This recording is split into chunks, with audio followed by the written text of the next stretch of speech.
ಆತ್ಮೀಯ ಸ್ಪರ್ಧಾರ್ಥಿಗಳಿಗೆ BS ಜುಲ್ಪುಲ್ study ಸರ್ಕಲ್ಗೆ ಆತ್ಮೀಯವಾದಂಥ ಸ್ವಾಗತ. ನಾವು ಇವತ್ತಿನ ಪ್ರೆಸೆಂಟ್ ಪ್ರಶ್ನೆ ಪ್ರತಿಕ್ರಿಯೆಯಲ್ಲಿ ನೋಡಬೇಕಾದ್ರೆ ನಾವು ಭೂಗೋಳಶಾಸ್ತ್ರಕ್ಕೆ ಆಧಾರಿತವಾಗಿ ಭಾಳ ಪ್ರಶ್ನೆಗಳು ಬರ್ತವೆ. ಯಾಕಂದರೆ ಯಾವುದೇ ಒಂದು ಪ್ರಶ್ನೆ ಪತ್ರಿಕೆ ನೋಡಿದಾಗ 15ರಿಂದ 20 ಪ್ರಶ್ನೆಗಳು ನಾವು ಭೂಗೋಳಶಾಸ್ತ್ರದಲ್ಲೇ ಗಮನಿಸ್ತೀವಿ. ಅದರಲ್ಲಿ ಮೇನ್ ಆಗಿ ಇವತ್ತು ನಾವು ಭೂಗೋಳಶಾಸ್ತ್ರದ ವಾಯುಗೋಳ ಎಂಬ ಪಾಠದಲ್ಲಿ ಕೆಲವೊಂದು ಪ್ರಶ್ನೆಗಳು ಬಂದಿವೆ, ಈಗೂ ಬಂದಿವೆ. ಅದ್ರ ಬಗ್ಗೆ ಸ್ವಲ್ಪ ಚರ್ಚೆ ಮಾಡೋಣ. ಹೇಗಪ್ಪ ಅಂದರೆ ನಾವು ಅಧ್ಯಯನದ ದೃಷ್ಟಿಯಿಂದ ಭೂಮಿಯನ್ನು 4 ಭಾಗಗಳನ್ನಾಗಿ ವಿಂಗಡಣೆ ಮಾಡಿದ್ದೀವಿ. ಯಾವ ರೀತಿ ಅಂದರೆ ಭೂಮಿಯ ಒಳ ಅಂತರಾಳದ ಬಗ್ಗೆ ಅಧ್ಯಯನ ಮಾಡೋದಕ್ಕೆ ನಾವು ಏನಂತ ಕರಿತೀವಿ? ಶಿಲಾಗೋಳ ಅಂತ ಕರಿತೀವಿ. ಭೂಮಿಯಲ್ಲಿ ಜಲ ಇದೆ, ಭಾಳ ನೀರು, ಆ ನೀರಿನ ಬಗ್ಗೆ ಅಧ್ಯಯನ ಮಾಡೋದಕ್ಕೆ ಜಲಗೋಳ ಅಂತ ಕರಿತೀವಿ. ಉಳಿದಂಥ 20% ಭೂಮಿ ಇದೆಯಲ್ಲ, ಆ ಭೂಮಿ ಮೇಲೆ ವಾಸಿಸುವಂಥ ಜೀವಿಗಳು, ಆ ಜೀವಿಗಳ ಬಗ್ಗೆ ಅಧ್ಯಯನ ಮಾಡೋದಕ್ಕೆ ನಾವೇನಂತ ಕರಿತೀವಿ? ಜೀವಗೋಳ ಅಂತ ಕರಿತೀವಿ. ಹಾಗೆಯೇ ಅಂಥ ಜೀವಿಗಳು ವಾಸಿಸಲು ಯೋಗ್ಯವಾಗಿರ್ಬೇಕಂದ್ರೆ ಯೋಗ್ಯವಾದ ಗಾಳಿ ಇರಬೇಕು. ಅಂಥ ಗಾಳಿ ಎಲ್ಲಿದೆ ಅಂದರೆ ಈ ಭೂಮಿಯ ಮೇಲ್ಭಾಗದಲ್ಲಿದೆ. ಇದ್ರ ಬಗ್ಗೆ ಅಧ್ಯಯನ ಮಾಡೋದಕ್ಕೆ ನಾವು ವಾಯುಗೋಳ ಅಂತ ಕರಿತೀವಿ. ಆ ವಾಯುಗೋಳದ ಬಗ್ಗೆ ಇವತ್ತಿನ ತರಗತಿಯಲ್ಲಿ ನೋಡೋಣ.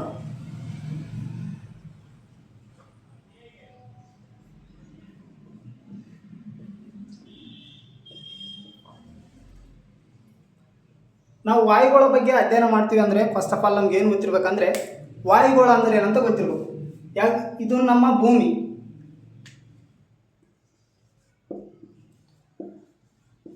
ಈ ಭೂಮಿಗೆ ಸೂರ್ಯನ ಕಿರಣಗಳು ಬರ್ತಾವೆ. ಅದರಲ್ಲಿ ಸೂರ್ಯನ ಕಿರಣಗಳು ಬರವು ಎಲ್ಲವೂ ಮನುಷ್ಯನ ದೇಹಗಾಗಲಿ, ಪ್ರಾಣಿಗಳಿಗಾಗಲಿ, ಸಸ್ಯಗಳಿಗಾಗಲಿ ಉಪಯುಕ್ತವಾಗಿರುವುದಿಲ್ಲ. ಕೆಲವೊಂದು ಹಾನಿಕಾರಕವಾಗಿರ್ತವೆ. ಅಂತಹ ಸೂರ್ಯನ ಕಿರಣಗಳಿಂದ ಭೂಮಿಯನ್ನು ರಕ್ಷಣೆ ಮಾಡ್ತಕ್ಕಂಥದ್ದೇ ನಮ್ಮ ವಾಯುಗೋಳ. ಈ ವಾಯುಗೋಳವು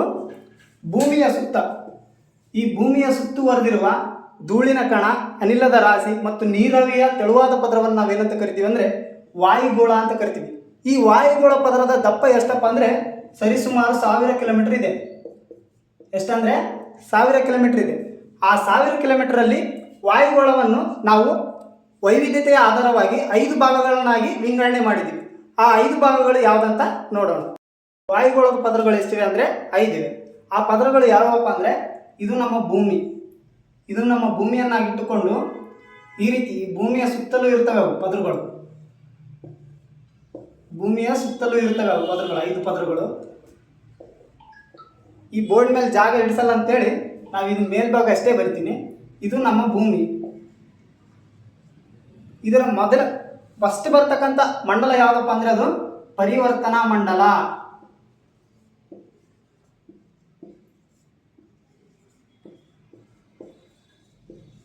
ಯಾವ ಮಂಡಲ? ಪರಿವರ್ತನಾ ಮಂಡಲ. ಇದರ ನಂತರ ಬರ್ತಕ್ಕಂಥ ಮಂಡಲ ಯಾವುದಂದ್ರೆ ಸಮೋಷ್ಣ ಮಂಡಲ.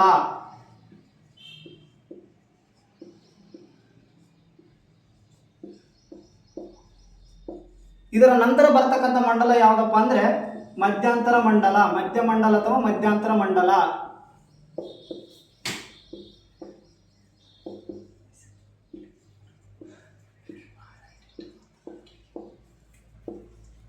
ಇದರ ನಂತರ ಬರ್ತಕ್ಕಂಥ ಮಂಡಲ ಯಾವುದಂದ್ರೆ ಉಷ್ಣತಾ ಮಂಡಲ.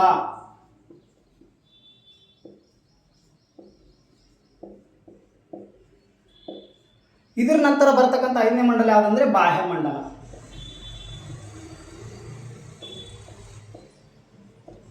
ವಾತಾವರಣದ ಯಾವುದೇ ಘಟನೆಗಳಾಗಲಿ, ಯಾವುದೇ ಸಂದರ್ಭಗಳಾಗಲಿ, ಯಾವುದೇ ವ್ಯತ್ಯಾಸಗಳಾಗಲಿ ಕಂಡು ಬರ್ತಕ್ಕಂಥದ್ದು ಯಾವ ಮಂಡಲಗಳಲ್ಲಿ ಅಂದರೆ ಈ 5 ಮಂಡಲಗಳಲ್ಲಿ.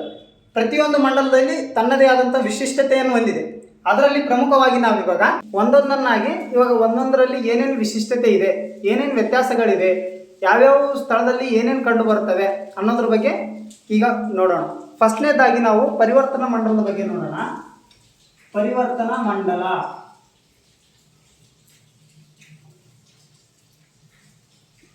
ಯಾವ ಮಂಡಲ? ಪರಿವರ್ತನಾ ಮಂಡಲ. ಈ ಪರಿವರ್ತನಾ ಮಂಡಲವನ್ನು ನಾವು ಆಂಗ್ಲ ಭಾಷೆಯಲ್ಲಿ ಟ್ರೋಪೋಸ್ಫಿಯರ್ ಎಂದು ಕರೆಯುತ್ತೇವೆ.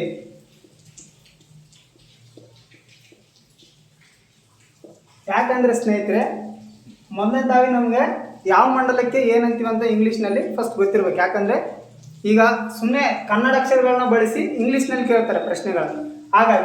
ಹಾಗಾದ್ರೆ ಈ ಪರಿವರ್ತನಾ ಮಂಡಲದಲ್ಲಿ ಏನೇನು ನಾವು ನೋಡ್ಬೋದಪ್ಪ ಅಂದ್ರೆ ಫಸ್ಟ್ನೇದಾಗಿ ನಾವು ಈ ಪರಿವರ್ತನಾ ಮಂಡಲ ಈ ನಮ್ಮ ಭೂಮಿಯಿಂದ ಇದು ನಮ್ಮ ಭೂಮಿ ಅಂತ ಅಂದ್ಕೊಳ್ರಿ, ಭೂಮಿಯ ಅರ್ಧ ಭಾಗ ಅಂದ್ಕೊಳ್ರಿ. ಈ ಭೂಮಿಯಿಂದ ಬರ್ತಕ್ಕಂಥ ಮೊದಲನೇ ಮಂಡಲವೇ ಪರಿವರ್ತನಾ ಮಂಡಲ. ಯಾವ ಮಂಡಲ? ಪರಿವರ್ತನಾ ಮಂಡಲ. ಪರಿವರ್ತನಾ ಮಂಡಲ ಇಲ್ಲಾಗಲೇ ಬರ್ದಿದ್ದೀನಿ ನೋಡ್ರಿ. ಈ ಪರಿವರ್ತನಾ ಮಂಡಲ ಭೂಮಿಯಿಂದ ಎಷ್ಟು ಕಿಲೋಮೀಟರ್ ಎತ್ತರದಲ್ಲಿದೆ ಅಂದರೆ, ಈಗ ನಾವು ಗೌರ್ಮೆಂಟ್ ಪುಸ್ತಕದಲ್ಲಿ ನೋಡಬೇಕಾದ್ರೆ 18 ಕಿಲೋಮೀಟರ್ ಅಂತಿದೆ. 18 ಕಿಲೋಮೀಟರ್ ಅಂತಿದೆ. ಸಾಮಾನ್ಯವಾಗಿ ನೋಡಬೇಕಾದ್ರೆ ನಾವು ಓದಿದ್ರಲ್ಲಿ 16 ಕಿಲೋಮೀಟರ್ ಅಂತಿದೆ. ಅವ್ರು ಯಾಕಂದ್ರೆ ಪ್ರಶ್ನೆ ಕೇಳಿದಾಗ 16 ಕಿಲೋಮೀಟರ್ 18 ಕಿಲೋಮೀಟರ್ ಈ ರೀತಿ ಕೊಡಲ್ಲ, ಭಾಳ ವ್ಯತ್ಯಾಸದಿಂದ ಕೊಡ್ತಾರೆ. 16 ಕಿಲೋಮೀಟರ್ 30 ಕಿಲೋಮೀಟರ್ 40 ಕಿಲೋಮೀಟರ್ ಈ ರೀತಿ ವ್ಯತ್ಯಾಸದಲ್ಲಿ ಕೇಳ್ತಾರೆ. ಅಕಸ್ಮಾತ್ ಈ ರೀತಿಯ ಪ್ರಶ್ನೆಗಳು ಡೌಟ್ಸ್ ಇರೋಂಥವು ಏನು ಕೇಳಕ್ಕೆ ಹೋಗಲ್ಲ ಅವರು. ಈಗ ಮೊದಲನೇದಾಗಿ ಪರಿವರ್ತನಾ ಮಂಡಲ ಭೂಮಿಯ ಸಮಭಾಜಕ ವೃತ್ತದಿಂದ ಎಷ್ಟು ಎತ್ತರದಲ್ಲಿದೆ ಅಂತ ಹೇಳಿದ್ರೆ ನಾವು 18 ಕಿಲೋಮೀಟರ್ ಅಂತ ಹೇಳ್ಬೇಕು. ಹಾಗಿದ್ರೆ ಧ್ರುವ ಪ್ರದೇಶದಿಂದ ಎಷ್ಟು ಕಿಲೋಮೀಟರ್ ಎತ್ತರದಲ್ಲಿದೆ ಅಂತ ಕೇಳಿದ್ರೆ 12 ಕಿಲೋಮೀಟರ್ ಅಂತ ಹೇಳ್ಬೇಕು. ಎಷ್ಟು ಕಿಲೋಮೀಟರ್? 12 ಕಿಲೋಮೀಟರ್. ಹಾಗಿದ್ದರೆ ಈ ಭೂಮಿಯಲ್ಲಿ ಪರಿವರ್ತನಾ ಮಂಡಲ ಮೊದಲನೇ ಮಂಡಲವಾಗಿದ್ದು ಇದು ಭೂಮಿಯ ಸಮಭಾಜಕ ವೃತ್ತದಿಂದ 18 ಕಿಲೋಮೀಟರ್ ಎತ್ತರದಲ್ಲಿದೆ. ಇದು ಸೂರ್ಯನ ಅವೆಗೆಂಪು ಕಿರಣಗಳಿಂದ ಭೂಮಿ ಏನಾಗ್ತದೆ ಅಂದರೆ ಕಾಯ್ತದೆ. ಉದಾಹರಣೆಗೆ ನಾವು ಭೂಮಿಯ ಮೇಲೆ ಗಿರಿಧಾಮಗಳನ್ನು ಕಾಣ್ತೀವಿ. ಯಾಕಂದರೆ ಆ ಬೇಸಿಗೆಗಾಲದಲ್ಲಿ ಎಲ್ಲರೂ ಗಿರಿಧಾಮಗಳ ಮೇಲೆ ಹೋಗಿ ಕೂಡ್ತೀವಿ. ಯಾಕಂದರೆ ಮಹಾತ್ಮ ಗಾಂಧೀಜಿಯವರು ಇಲ್ಲೇ ಚಿಕ್ಕಬಳ್ಳಾಪುರದಲ್ಲಿ ಇರ್ತಕ್ಕಂಥ ನಂದಿ ಹಿಲ್ಸಿಗೆ ಬಂದಿದ್ರು ಒಂದು ಟೈಮ್ನಲ್ಲಿ. ಯಾಕಂದರೆ ಅಲ್ಲಿ ಒಂಥರ ಒಳ್ಳೆಯ ಗಾಳಿ, ಒಳ್ಳೆಯ ನಿಸರ್ಗ ಇರ್ತದೆ. ಯಾಕಂದರೆ ಸೂರ್ಯನಿಂದ ಬರ್ತಕ್ಕಂಥ ಅವೆಗೆಂಪ ಕಿರಣಗಳು ಅಲ್ಲಿ ಬರ್ತಾವಲ್ಲ, ಆ ಕಿರಣಗಳು ಭೂಮಿಯನ್ನು ಏನು ಮಾಡ್ತಾವೆ ಅಂದರೆ ಕಾಯಿಸ್ತವೆ, ಭೂಮಿಗೆ ಶಾಖವನ್ನು ನೀಡ್ತವೆ. ಯಾವ ರೀತಿ ಅಂದರೆ ಭೂ ವಿಕಿರಣದ ಮೂಲಕ. ಉದಾಹರಣೆಗೆ ಒಂದು ಪ್ರಶ್ನೆ ಕೇಳಿದ್ರೆ ಯಾವ ರೀತಿ ಅಂದರೆ ಭೂಮಿಯು ಕಾಯುತ್ತದೆ ಯಾವ ಸಂವಹನದ ಮೂಲಕ? ಉಷ್ಣ ಸಂವಹನದ ಮೂಲಕ, ವಿಕಿರಣದ ಮೂಲಕ ಅಂತ ಕೇಳಿದಾಗ ನಾವು ವಿಕಿರಣದ ಮೂಲಕ ಅಂತ ಹೇಳ್ಬೇಕು. ಯಾಕಂದರೆ ಭೂಮಿಯಿಂದ ಮೇಲಕ್ಕೆ ಹೋದಂತೆಲ್ಲ ಗಾಳಿ ಕಡಿಮೆ ಆಗುತ್ತದೆ, ಅದೇ ರೀತಿ ಒತ್ತಡವು ಕಡಿಮೆ ಆಗ್ತದೆ. ಪ್ರಮುಖವಾಗಿ ನಾವು ನೋಡಬೇಕಂದ್ರೆ ಪರಿವರ್ತನಾ ಮಂಡಲದಲ್ಲಿ ಹಲವಾರು ರೀತಿಯ ಅನಿಲಗಳು ಕಂಡು ಬರ್ತವೆ. ಹಾಗಾಗಿ ಈ ಭೂಮಿ ಏನಾಗ್ತದೆ? ಕಾಯ್ತದೆ. ಮೊದಲನೇದಾಗಿ ನೋಡ್ಬೇಕಾದ್ರೆ ಇಲ್ಲಿ ಅನಿಲಗಳು ಸಾರಜನಕ. ಈ ಸಾರಜನಕ ಟೋಟಲ್ 100%ರಲ್ಲಿ 78% ಇದೇ ಇದೆ. ಇದಕ್ಕೆ ನಾವು ನೈಟ್ರೋಜನ್ ಅಂತ ಕರಿತೀವಿ.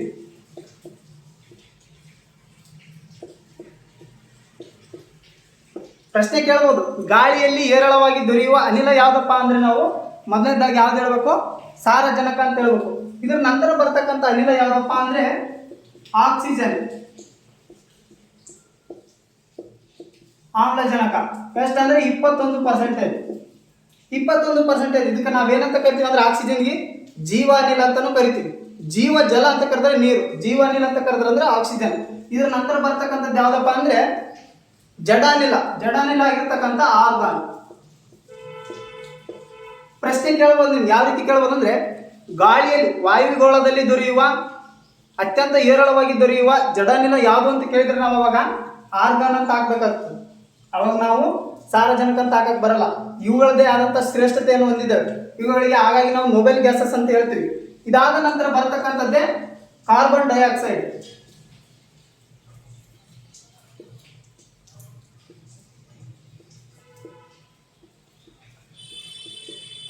ಈ ಕಾರ್ಬನ್ ಡೈಆಕ್ಸೈಡ್ ಇದು ಒಂದು ರೀತಿಯ ಹಸಿರುಮನೆ ಅನಿಲ. ಈ ಅನಿಲಗಳು ಹೆಚ್ಚಾದಂತೆಲ್ಲ ಏನಾಗ್ತದೆ ಅಂದರೆ ಭೂಮಿ ಮೇಲೆ ಜಾಗತಿಕ ತಾಪಮಾನಗಳಾಗ್ತವೆ. ಮುಂದೆ ಹೇಳ್ತೀನಿ. ಈಗ ಜಾಗತಿಕ ತಾಪಮಾನಗಳು ಯಾಕೆ ಆಗ್ತವೆ ಅದರ ಅನ್ನೋದ್ರ ಮೇಲೆ ನೆಕ್ಸ್ಟ್ ಸಮೋಷ್ಣ ಮಂಡಲದಲ್ಲಿ ಹೇಳ್ತೀನಿ.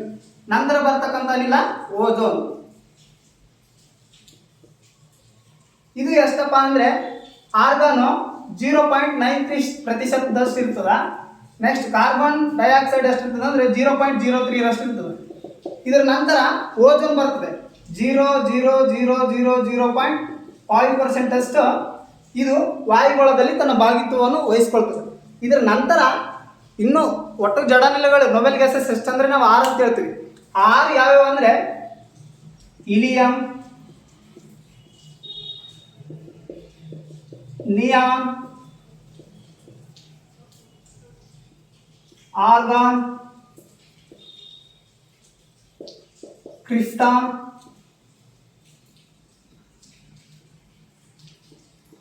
Xenon, Radeon. ಪ್ರಶ್ನೆ ಕೇಳ್ಬೋದು ಸ್ನೇಹಿತರೆ. ಏನಂತ ಕೇಳ್ಬೋದು ಅಂದ್ರೆ ವಾಯುಗೋಳದಲ್ಲಿ ಈ ಕೆಳಗಿನ ಯಾವ ಜಡನಿಲಯವು ಇಲ್ಲ ಅಂತ ಕೇಳ್ತಾರೆ. ಅವಾಗ ನಾವು ಹೇಳ್ಬೇಕಾಗಿರೋದು ಒಂದೇ ಪ್ರಶ್ನೆಗೆ ಉತ್ತರ ರೆಡಾನ್ ಅಂತ ಹೇಳ್ಬೇಕು ಸ್ನೇಹಿತರೆ. ಉಳಿದ 5 ಜಡನಿಲಗಳು ಈ ವಾಯುಗೋಳದಲ್ಲಿ ಕಂಡು ಬರ್ತವೆ. ಇವು ಎಷ್ಟಂದ್ರೆ 0.000000000 ಫುಲ್ ತಮ್ಮ ಭಾಗಿತ್ವವನ್ನು ಈ ವಾಯುಗೋಳದಲ್ಲಿ ವಹಿಸಿಕೊಂಡಿವೆ. ಹಾಗಿದ್ದರೆ ವಾಯುಗೋಳದಲ್ಲಿ ಕಂಡು ಬರದೇ ಇರುವ ಜಡನಿಲ ನೊಬೆಲ್ ಗ್ಯಾಸಸ್ ಯಾವುದಂತ ಕೇಳಿದ್ರೆ ರೆಡಾನ್ ಅಂತ ಹೇಳ್ಬೇಕು ಸ್ನೇಹಿತರೆ. ಇದನ್ನು ಮುಂದುವರೆದ ಭಾಗ ಏನಪ್ಪಾ ಅಂದ್ರೆ ಹೇಳ್ಬೇಕಾದಾಗ ಹೇಳ್ಬೇಕು ಯಾವ್ಯಾವ ಅನಿಲಗಳು ವಾಯುಗೋಳದ ಪರಿವರ್ತನಾ ಮಂಡಲದಲ್ಲಿ ಯಾವ್ಯಾವ ಅನಿಲಗಳು ಕಂಡು ಬರ್ತವೆ ಅಂತ ಹೇಳಿದಾಗ ನಾವು ಹೇಳ್ಬೇಕಾಗ್ತದೆ. ಯಾವ ಅನಿಲ ಅಂದರೆ ಫಸ್ಟ್ ಸಾರಜನಕ, ಅದಾದ ನಂತರ ಆಕ್ಸಿಜನ್ ಅಥವಾ ಆಮ್ಲಜನಕ, ಅದಾದ ನಂತರ ಆರ್ಗಾನು, ಅದಾದ ನಂತರ ಇಂಗಾಲದ ಡೈಆಕ್ಸೈಡು, ಅದಾದ ನಂತರ ಓಜೋನ್. ಇವೆಲ್ಲ ವಾಯುಗೋಳದಲ್ಲಿ ಕಂಡು ಬರುವಂತಹ ಅನಿಲಗಳು. ಮೊದಲೇ ಹೇಳಿದೆ ನಾನು, ಭೂಮಿಯನ್ನು ಸುತ್ತುವರೆದಿರುವ ಧೂಳಿನ ಕಣ, ಅನಿಲದ ರಾಶಿ, ನೀರಾವಿಯ ತೆಳುವಾದ ಪದರವನ್ನು ನಾವು ವಾಯುಗೋಳ ಅಂತ ಕರಿತೀವಿ.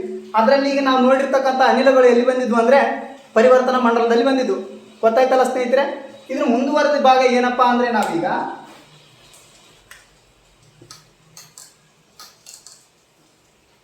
ಪರಿವರ್ತನಾ ಮಂಡಲ. ಆಗಿದ್ರೆ ಸರ್ ನಿಮ್ಮ ಪ್ರಕಾರ ವಾಯುಗೋಳದಲ್ಲಿ ಭೂಮಿಯ ನಂತರ ಬರ್ತಕ್ಕಂಥ ಮಂಡಲವೇ ಪರಿವರ್ತನಾ ಮಂಡಲ. ಹಾಗಿದ್ರೆ ಆ ಮಂಡಲಕ್ಕೆ ಪರಿವರ್ತನಾ ಮಂಡಲ ಅಂತಲೇ ಯಾಕೆ ಕರೆದ್ರು? ಬೇರೆ ಯಾವುದಾದ್ರೂ ಹೆಸರಿಂದ ಕರಿಬೋದಿತ್ತಲ್ಲ. ಉದಾಹರಣೆ ನಾನು ಹೇಳ್ತೀನಿ ಈಗ. ಏನಪ್ಪಾ ಅಂದ್ರೆ ಇದು ಗಾಳಿ, ಇದು ವಾಯು ಅಥವಾ ಗಾಳಿ ಇದೆಯಲ್ಲ, ಇದು ಒಂದು ರೀತಿಯ ಮಿಶ್ರಣ ಅಂತ ತಿಳ್ಕೊಳ್ಳಿ. ಯಾಕಂದ್ರೆ ಬದಲಾಯಿಸ್ಬೋದು. ಸಾರಜನಕ ಇದೆ, ಆಮ್ಲಜನಕ ಇದೆ, ಇದು ಮತ್ತೆ ಕಾರ್ಬನ್ ಡೈಆಕ್ಸೈಡ್ ಇದೆ, ಆರ್ಗನ್ ಇದೆ ಅಂತ ಬದಲಾಯಿಸ್ಬೋದು.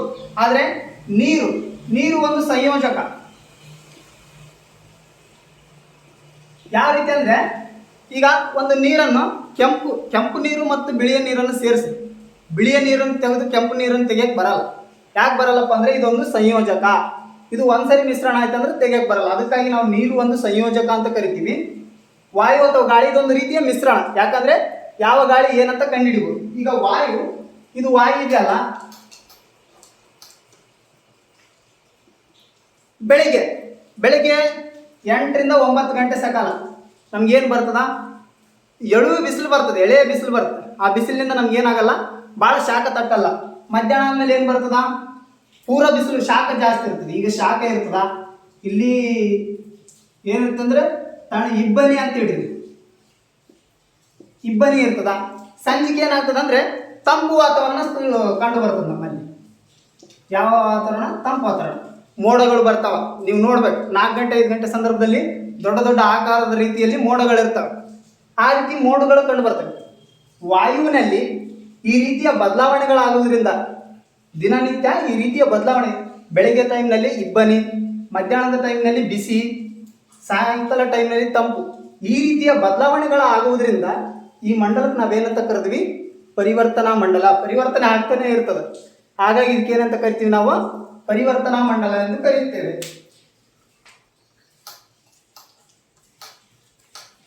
ನೋಡಿದ್ರಲ್ಲ ಸ್ನೇಹಿತರೆ, ಈಗಿದೆ ಪರಿವರ್ತನಾ ಮಂಡಲ ನೋಡಿದ್ವಿ. ಪರಿವರ್ತನಾ ಮಂಡಲದ ಬಗ್ಗೆ ನಮ್ಗೆ ಎಷ್ಟು ಗೊತ್ತಿರಬೇಕಪ್ಪ ಅಂದ್ರೆ, ಭೂಮಿಯ ಸಮಭಾಜಕ ವೃತ್ತದಿಂದ ಪರಿವರ್ತನಾ ಮಂಡಲ ಎಷ್ಟು ಕಿಲೋಮೀಟರ್ ಎತ್ತರದಲ್ಲಿದೆ ಅಂತ ಕೇಳ್ಬೋದು. ಅವಾಗ ಪ್ರಶ್ನೆಗೆ ಉತ್ತರ 16 ಅಂತಲೂ ಹಾಕಿದ್ರೆ ರೈಟು, 18 ಹಾಕಿದ್ರೆ ಅಂತಲೂ ರೈಟು. ನೆಕ್ಸ್ಟ್ ಅಂದರೆ ಪರಿವರ್ತನಾ ಮಂಡಲಕ್ಕೆ ಆಂಗ್ಲ ಭಾಷೆಯಲ್ಲಿ ಟ್ರೋಪೋಸ್ಫಿಯರ್ ಎಂದು ಕರೆಯುತ್ತೇವೆ. ಈ ಪರಿವರ್ತನಾ ಮಂಡಲ ನಂತರ ಬರ್ತಕ್ಕಂಥದ್ದು ಟ್ರೋಪೋಪಾಸ್ ಅಂತ ಬರ್ತದೆ ಸ್ನೇಹಿತರೆ. ಯಾವುದು? ಟ್ರೋಪೋಪಾಸ್. ಈ ಟ್ರೋಪೋಪಾಸ್ ಪರಿವರ್ತನಾ ಮಂಡಲ ವಿರಾಮ, ಅಂದರೆ ಪರಿವರ್ತನಾ ಮಂಡಲ ಇಲ್ಲಿಗೆ ಮುಗಿಯಿತು ಅನ್ನುವಂಥ ಅರ್ಥವನ್ನು ಸೂಚಿಸುತ್ತದೆ. ಇದರ ನಂತರ ಬರ್ತಕ್ಕಂಥ ಮಂಡಲವೇ ಸಮೋಷ್ಣ ಮಂಡಲ.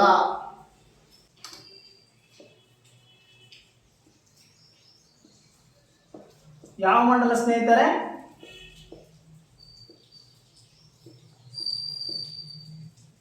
ಸಮೋಷ್ಣ ಮಂಡಲ. ಹಾಗಿದ್ರೆ ಸಮೋಷ್ಣ ಮಂಡಲಕ್ಕೆ ಆಂಗ್ಲ ಭಾಷೆಯಲ್ಲಿ ಏನಂತ ಕರೀತಾರಪ್ಪ?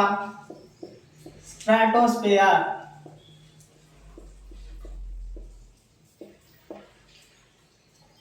ಈ ಸಮೋಷ್ಣ ಮಂಡಲವನ್ನು ನಾವು ಆಂಗ್ಲ ಭಾಷೆಯಲ್ಲಿ ಏನಂತ ಕರಿತೀವಿ? ಸ್ಟ್ರಾಟೋಸ್ಫಿಯರ್ ಅಂತ ಕರಿತೀವಿ. ನಾವು ಭೂಮಿಯ ಮೊದಲನೇ ಮಂಡಲ ಯಾವುದಂತ ಕೇಳಿದ್ರೆ ಪರಿವರ್ತನಾ ಮಂಡಲ ಅಂತ ಹೇಳ್ಬೇಕು. ಯಾಕಂದ್ರೆ ಅಲ್ಲಿ ದಿನನಿತ್ಯ ಹಲವಾರು ಪರಿವರ್ತನೆಗಳಾಗ್ತವೆ, ಹಲವಾರು ರೀತಿಯ ಬದಲಾವಣೆಗಳಾಗ್ತವೆ. ಹಾಗಾಗಿ ಅದನ್ನ ಏನಂತ ಕರಿತೀವಿ ನಾವು? ಪರಿವರ್ತನಾ ಮಂಡಲ ಅಂತ ಕರಿತೀವಿ. ಅದಾದ ನಂತರ ತನ್ನ ಕೊನೆ ಅಂತ್ಯವನ್ನು ಏನಂತ ಕರಿತೇವ ಅಂದ್ರೆ, ಪರಿವರ್ತನಾ ಮಂಡಲದ ಅಂತ್ಯವನ್ನ ಪರಿವರ್ತನಾ ವಿರಾಮ ಅಥವಾ ಟ್ರೋಪೋಪಾಸ್ ಅಂತ ಕರಿತೀವಿ. ಗೊತ್ತಾಯ್ತಾ ಸ್ನೇಹಿತರೆ? ಇದ್ರ ನಂತರ ಬರ್ತಕ್ಕಂಥದ್ದೇ ಯಾವುದಪ್ಪ ಅಂದರೆ ಸಮೋಷ್ಣ ಮಂಡಲ. ಈ ಸಮೋಷ್ಣ ಮಂಡಲವು ಭೂಮಿಯ ಸಮಭಾಜಕ ವೃತ್ತದಿಂದ 50 ಕಿಲೋಮೀಟರ್ ಎತ್ತರದಲ್ಲಿದೆ. ಎಷ್ಟೋ 50 ಕಿಲೋಮೀಟರ್ ಎತ್ತರದಲ್ಲಿ. ನಮ್ಮ ಪ್ರಶ್ನೆ ಗೊತ್ತಿರಬೇಕು. ಹಾಗಿದ್ದರೆ ಮನುಷ್ಯನಿಗೆ ಏನಿಲ್ಲ ಅಂದರೂ ಇಲ್ಲಿ 32 ಕಿಲೋಮೀಟರ್ವರೆಗೂ ಗಾಳಿ ಲಭಿಸ್ತದೆ ಅನ್ನೋದು 90% ನಿಜ. ಇದ್ರ ಮೇಲೆ ಹೋದರೆ ಗಾಳಿ ಇರಲ್ಲ. ಮನುಷ್ಯನ ತೂಕ 40 kg ಇತ್ತಂದ್ರೆ ಅಲ್ಲಿ 10 kg 15 kg ಸಿಗ್ಬೋದು ಅಷ್ಟೇ. ಹೀಗಾಗಿ ಈ ಪರಿವರ್ತನಾ ಮಂಡಲದ ನಂತರ ಬರ್ತಕ್ಕಂಥ ಸಮೋಷ್ಣ ಮಂಡಲದಲ್ಲಿ ಇಲ್ಲೊಂದು ಓಜೋನ್ ಪದರು ಅಂತ ಬರ್ತದೆ. ಯಾವ ಪದರು? ಓಜೋನ್ ಪದರು. ಹಾಗಿದ್ರೆ ಈ ಓಜೋನ್ ಪದರನ ವಿಶೇಷತೆ ಏನು? ಯಾಕೆ ಓಜೋನ್ ಪದರು ಬಂತು, ಇಲ್ಲಿ ಏನು ವಿಶೇಷತೆ ಅಂತ ಕೇಳಬೇಕಾದ್ರೆ ನಾವು ಮೊದಲನೇದಾಗಿ ನಾವು ತಿಳ್ಕೊಬೇಕಂದ್ರೆ ಓಜೋನ್ ಪದರದ ಬಗ್ಗೆ ಏನಪ್ಪ ಅಂದರೆ 1913ರಲ್ಲಿ ಎಷ್ಟರಲ್ಲಿ 1913ರಲ್ಲಿ ಫ್ರೆಂಚ್ ವಿಜ್ಞಾನಿಗಳು ಯಾರ್ಯಾರಪ್ಪ ಅಂದರೆ ಚಾರ್ಲ್ಸ್ ಫ್ಯಾಬ್ರೆ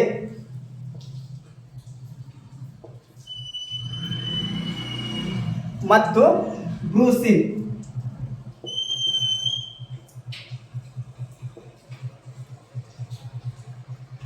1913ರಲ್ಲಿ ಫ್ರೆಂಚ್ ವಿಜ್ಞಾನಿಗಳಾಗಿರ್ತಕ್ಕಂಥ ಚಾರ್ಲ್ಸ್ ಫ್ಯಾಬ್ರೆ ಮತ್ತು ಬ್ರೂಸಿನ್ ಅವರು ಈ ಸಮೋಷ್ಣ ಮಂಡಲದಲ್ಲಿ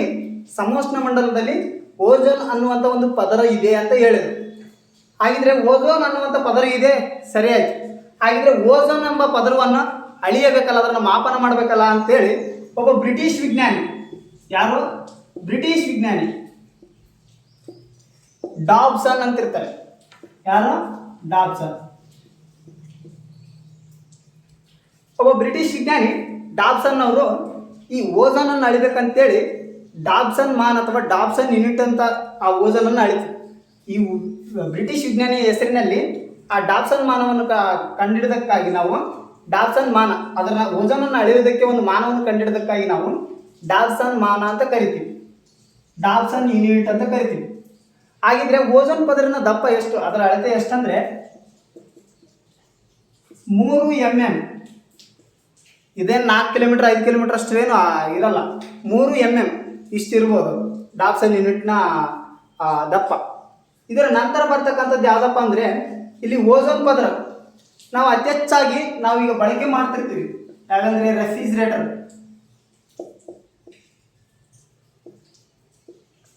ರೆಫ್ರಿಜಿರೇಟರ್, ಶೈತ್ಯಗಾರಗಳನ್ನಾಗಲಿ,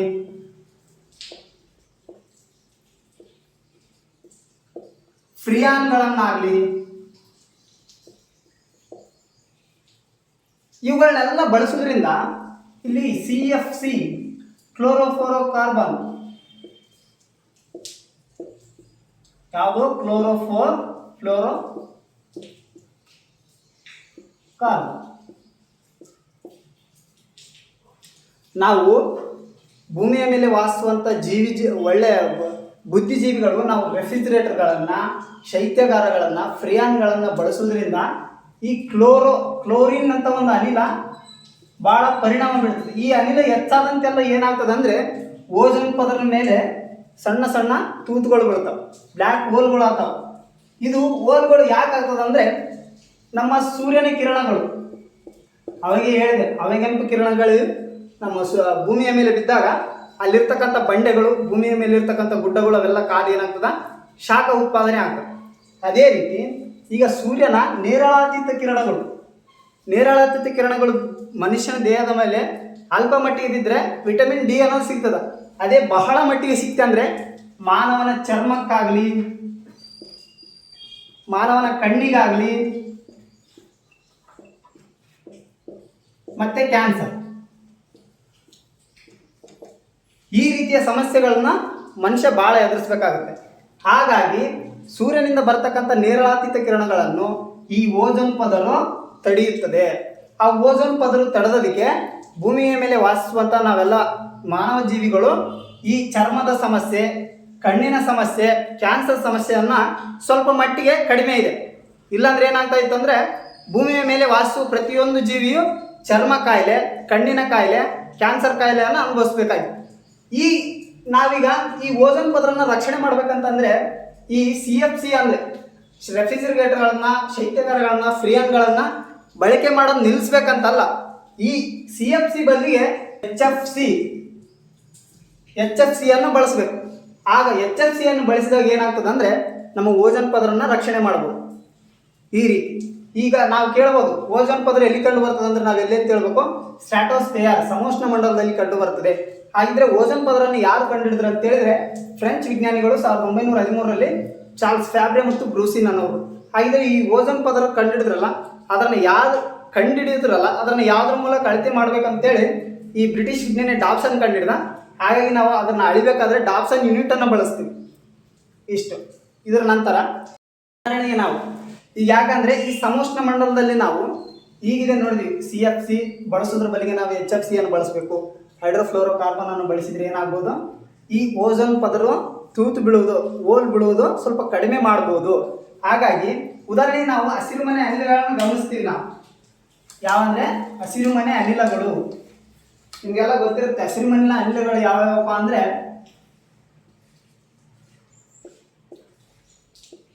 ಹಸಿರುಮನೆ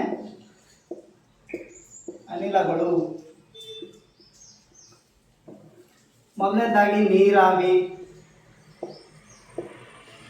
ನೈಟ್ರಸ್ ಆಕ್ಸೈಡ್,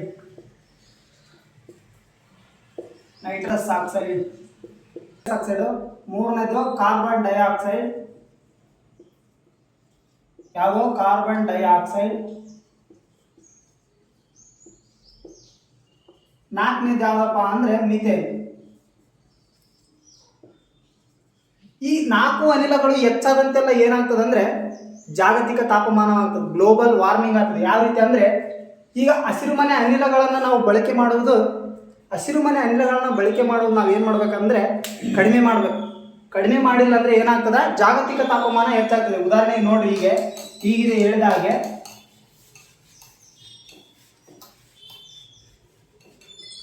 ಈಗಾಗಲೇ ಹೇಳಿದ್ದೆ ನಾನು, CFC ಅನ್ನು ಬಳಸೋದ್ರ ಬದಲು HFC ಅನ್ನು ಬಳಸಬೇಕು.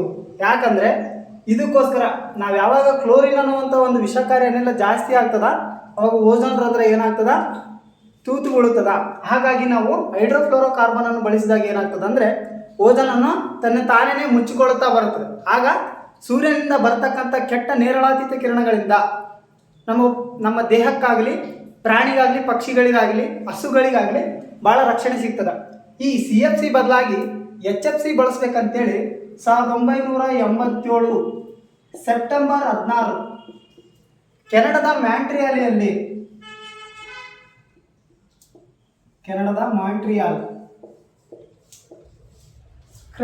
ಮಾಂಟ್ರಿಯಾಲ್ನಲ್ಲಿ ಏನಾಗ್ತದೆ ಅಂದ್ರೆ ಸಮಾವೇಶ ಸೇರ್ತಾರೆ. ಏನಂತೇಳಿ ಈ CFCಯ ಬಳಕೆಯನ್ನು ಕಡಿಮೆ ಮಾಡೋಣ, HFCಯ ಬಳಕೆಯನ್ನು ಈಗ ಸ್ಟಾರ್ಟ್ ಮಾಡೋಣ ಅಂತ ಹೇಳಿ ಈ 1987 ಸೆಪ್ಟೆಂಬರ್ 16ರಂದು ಕೆನಡಾ ದೇಶದಲ್ಲಿ ಮಾಂಟ್ರಿಯಾಲ್ ಎಂಬ ಸ್ಥಳದಲ್ಲಿ ಈ ಸಮಾವೇಶ ಕೈಗೊಂಡಿದ್ದಕ್ಕಾಗಿ ಈಗ ನಾವೆಲ್ಲ ಏನು ಮಾಡ್ತಾ ಇದ್ದೀವಿ ಅಂದರೆ ಈಗಿನ ಜನರು CFC ಬಳಸೋದ್ರ ಬದಲಾಗಿ ಹೆಚ್ಚಾಗಿ ನಾವು HFC ಅನ್ನು ಬಳಸ್ತಾ ಇದ್ದೀವಿ.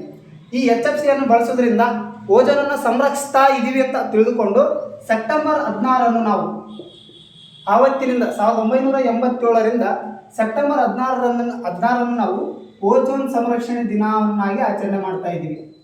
ಯಾವ ದಿನ? ಓಜೋನ್ ಸಂರಕ್ಷಣೆ ದಿನ.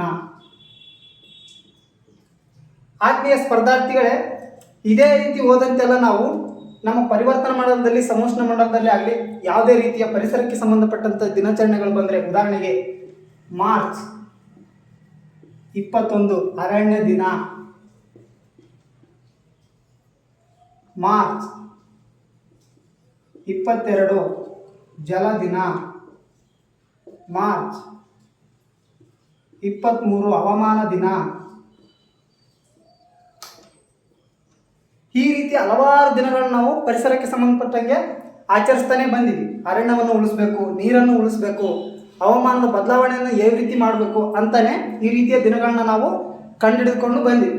ಈ ಓಜೋನ್ನಲ್ಲಿ ಯಾವಾಗ ನಾವು ಈ ಅನಿಲಗಳನ್ನು ಬಳಕೆ ಮಾಡುವುದು ಕಡಿಮೆ ಮಾಡುತ್ತೇವೆಯೋ ಆವಾಗ ಮಾತ್ರ ಜಾಗತಿಕ ತಾಪಮಾನ ಕಡಿಮೆ ಸಾಧ್ಯ. ಇಲ್ಲಾಂದ್ರೆ ಏನಾಗ್ತದೆ, ಜಾಗತಿಕ ತಾಪಮಾನ ಹೆಚ್ಚಾಗ್ತದೆ. ಆಗಲೇ ನೋಡಿದೀವಿ ಗೆಳೆಯರೆ, ಭೂಮಿಯಿಂದ ಮೊದಲನೇ ಮಂಡಲ ಯಾವುದಂದ್ರೆ ಪರಿವರ್ತನಾ ಮಂಡಲ, ಆ ಪರಿವರ್ತನಾ ಮಂಡಲ ಭೂಮಿಯ ಸಮಭಾಜಕ ವೃತ್ತದಿಂದ ಗೌರ್ಮೆಂಟ್ ಪುಸ್ತಕದಲ್ಲಿ 18 ಕಿಲೋಮೀಟರ್ ಅಂತಿದೆ, ನಾವು ಓದುವಂಥ ಸಾಮಾನ್ಯ ಪುಸ್ತಕದಲ್ಲಿ 14 ಕಿಲೋಮೀಟರ್ ಅಂತಿದೆ. ನೆಕ್ಸ್ಟ್ ಬರ್ತಕ್ಕಂಥ ಮಂಡಲವೇ ಸಮೋಷ್ಣ ಮಂಡಲ. ಈ ಸಮೋಷ್ಣ ಮಂಡಲ ಭೂಮಿಯ ಸಮಭಾಜಕ ವೃತ್ತದಿಂದ ಎಷ್ಟು ಕಿಲೋಮೀಟರ್ ಎತ್ತರದಲ್ಲಿದೆ ಅಂದರೆ 50 ಕಿಲೋಮೀಟರ್ ಎತ್ತರದಲ್ಲಿದೆ. ಅದಾದ ನಂತರ ಬರ್ತಕ್ಕಂಥ ಮಂಡಲವೇ ಮಧ್ಯಾಂತರ ಮಂಡಲ. ಯಾವ ಮಂಡಲ ಸ್ನೇಹಿತರೆ? ಮಧ್ಯಾಂತರ ಮಂಡಲ.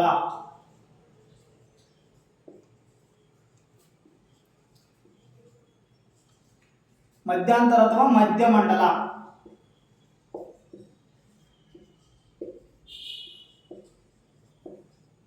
ಇದಕ್ಕೆ ಆಂಗ್ಲ ಭಾಷೆಯಲ್ಲಿ ಏನಂತ ಕರಿತೀವಿ ಅಂದ್ರೆ ಮೆಸೋಸ್ಪಿಯರ್. ಇನ್ನೊಂದು ಗೆಳೆಯರೆ ನಿಮ್ಗೆ ಹೇಳೋದೊಂದು ಮರ್ತೆ, ಈ ಸಮೋಷ್ಣ ಮಂಡಲಕ್ಕೆ ಈಗ ಆವಾಗಲೇ ಹೇಳಿದ್ರಿ, ಒಂದು ದಿನದಲ್ಲಿ ಬಿಸಿಲು, ತಂಪು, ಇಬ್ಬನಿ ಉಂಟಾಗ್ತವೆ. ಹಾಗಾಗಿ ಭೂಮಿಯಿಂದ ಬರ್ತಕ್ಕಂಥ ಮೊದಲನೇ ಮಂಡಲಕ್ಕೆ ನಾವೇನಂತ ಕರಿತೀವಿ? ಪರಿವರ್ತನಾ ಮಂಡಲ ಅಂತ ಕರಿತೀವಿ ಅಂತ ಹೇಳಿದ್ರಿ. ಹಾಗಿದ್ರೆ ಸಮೋಷ್ಣ ಮಂಡಲ ಅಂತ ಯಾಕೆ ಕರೆದ್ರಿ? ಹೇಳಲೇ ಇಲ್ಲಲ್ಲ ಅಂತ ಹೇಳಿದಾಗ, ಈ ಭೂಮಿಯಿಂದ, ಇದು ಭೂಮಿ ಅಲ್ವಾ, ಭೂಮಿಯಿಂದ ಮೇಲಕ್ಕೆ ಹೋದಂತೆಲ್ಲ ಏನಾಗ್ತದೆ? ಗಾಳಿ ಕಡಿಮೆ ಆಗ್ತದೆ. ಗಾಳಿ ಕಡಿಮೆ ಆದರೆ ಒತ್ತಡ ಕಡಿಮೆ ಆಗ್ತದೆ. ಯಾವ ರೀತಿ ಅಂದರೆ, ಈಗ ನಾವು ಪ್ರೆಷರ್ ಕುಕ್ಕರ್ನಲ್ಲಿ ಯಾವುದಾದ್ರೂ ಅನ್ನ ಬೇಯಿಸಬೇಕಾದ್ರೆ, ಬೇಳೆ ಬೇಯಿಸಬೇಕಾದ್ರೆ ನಾವು ಹಿಂಗೆ ಮುಚ್ಚಾಕಿಡ್ತೀವಿ. ಅದರಲ್ಲಿ ಏನಿರ್ತದೆ ಅಂದರೆ ಗಾಳಿನೂ ಇರ್ತದ. ಆ ಗಾಳಿ ಇತ್ತಂದ್ರೆ ಅಲ್ಲಿ ಒತ್ತಡನೂ ಇರ್ತದೆ. ಆ ಗಾಳಿ ಮತ್ತು ಒತ್ತಡ ಇದ್ದಾಗ ಏನಾಗ್ತದೆ? ಅದು ಕುದಿಯುತ್ತದೆ. ಅದೇ ರೀತಿ ಮೇಲಕ್ಕೆ ಹೋದಂಗೆಲ್ಲ ಏನಾಗ್ತದೆ ಅಂದರೆ ಗಾಳಿ ಕಡಿಮೆ ಆಗ್ತದ, ಒತ್ತಡ ಕಡಿಮೆ ಆಗ್ತದ. ಹಾಗಾಗಿ ಏನಾಗ್ತದ? ತಂಪು ಜಾಸ್ತಿ ಆಗ್ತದೆ. ಅವಾಗ ಹೇಳಿದ ಪರಿವರ್ತನಾ ಮಂಡಲದಲ್ಲಿ ಗಿರಿಧಾಮಗಳಲ್ಲಿ ಹೋಗಿ ಕೂಡ್ತಾರೆ. ಯಾಕೆ? ಬೇಸಿಗೆ ಕಾಲದಲ್ಲಿ ಅಂದರೆ ಅಲ್ಲಿ ತಣ್ಣನೆಯ ವಾತಾವರಣ ಇರ್ತದೆ. ಹಾಗಾಗಿ ಮತ್ತೆ ಮೇಲಿಂದ ತಾಪಮಾನ ಕಡಿಮೆ ಆಗ್ತಾ ಬರ್ತದೆ. ಏನಾಗ್ತಾ ಬರ್ತದ? ಮೇಲಿಂದ ಟೆಂಪ್ರೇಚರ್ ಕಡಿಮೆ ಆಗ್ತಾ ಬರ್ತದಲ್ಲ, ಹಾಗಾಗಿ ಕೆಳಗಿನಿಂದ ಗಾಳಿ ಮತ್ತು ಒತ್ತಡ ಕಡಿಮೆ ಆದಂಗೆ, ಮೇಲಿಂದ ಟೆಂಪ್ರೇಚರ್ ಕಡಿಮೆ ಆದಂಗೆ ಇದು ನಡಬಾರಕ್ಕೆ ಬಂದು ಹಿಂಗೆ ಆಗೋದ್ರ ಸಲುವಾಗಿ ಇದಕ್ಕೆ ನಾವೇನಂತ ಕರಿತೀವಿ? ಸಮ ಉಷ್ಣ ಮಂಡಲ. ಈ ರೀತಿಯಾಗಿ ಇದಕ್ಕೆ ಸಮೋಷ್ಣ ಮಂಡಲ ಅಂತ ಕರಿತೀವಿ. ಹಾಗಿದ್ರೆ ಈ ಮಧ್ಯಂತರ ಮಂಡಲಕ್ಕೆ ಮಧ್ಯ ಮಂಡಲ ಅಂತ ಯಾಕೆ ಕರಿತೀವಪ್ಪ ಅಂದರೆ, ಟೋಟಲ್ 5 ಮಂಡಲಗಳು ಯಾವ್ಯಾವ ಅಂದರೆ troposphere, stratosphere, mesosphere, thermosphere, exosphere. ಈ 5 ಮಂಡಲಗಳಲ್ಲಿ ಮಧ್ಯದಲ್ಲಿರುವುದಕ್ಕಾಗಿ ಇದಕ್ಕೆ ಮಧ್ಯಂತರ ಮಂಡಲ ಅಂತ ಕರಿತೀವಿ. ಈ ಮಧ್ಯಂತರ ಮಂಡಲದ ವಿಶೇಷತೆ ಏನಿಗೆ ನೋಡೋಣ. ಭೂಮಿಯಿಂದ ಬರ್ತಕ್ಕಂಥ 3ನೇ ಮಂಡಲ ಯಾವಪ್ಪ ಅಂದರೆ ಮಧ್ಯಂತರ ಮಂಡಲ. ಈ ಮಧ್ಯಂತರ ಮಂಡಲವನ್ನು ನಾವೇನಂತ ಕರಿತೀವಿ ಅಂದರೆ ಮೆಸೋಸ್ಪಿಯರ್ ಅಂತ ಕರಿತೀವಿ ಸ್ನೇಹಿತರೆ. ಈ ಮೆಸೋಸ್ಪಿಯರ್ ಇದೆಯಲ್ಲ, ಭೂಮಿಯಿಂದ ಬರ್ತಕ್ಕಂಥ ಮಧ್ಯಂತರ ಮಂಡಲ ಇದೆಯಲ್ಲ, ಸೂರ್ಯನ ಕಿರಣಗಳಿಂದ, ಫಸ್ಟ್ ಆಫ್ ಆಲ್ ಹೇಳ್ಬೇಕಂದ್ರೆ, ಈಗ ನಾವು ಪರಿವರ್ತನಾ ಮಂಡಲ ಮತ್ತು ಸಮೋಷ್ಣ ಮಂಡಲದಲ್ಲಿ ಹಲವಾರು ರೀತಿಯ ಅನಿಲಗಳನ್ನು ನೋಡಿದ್ವಿ. ಅದೇ ರೀತಿ ಅನಿಲಗಳು ನೋಡ್ಬೇಕಂದ್ರೆ ಇಲ್ಲಿ ಮಧ್ಯಂತರ ಮಂಡಲದಲ್ಲಿ ಅನಿಲಗಳ ಸಂಖ್ಯೆ ಇಲ್ಲ.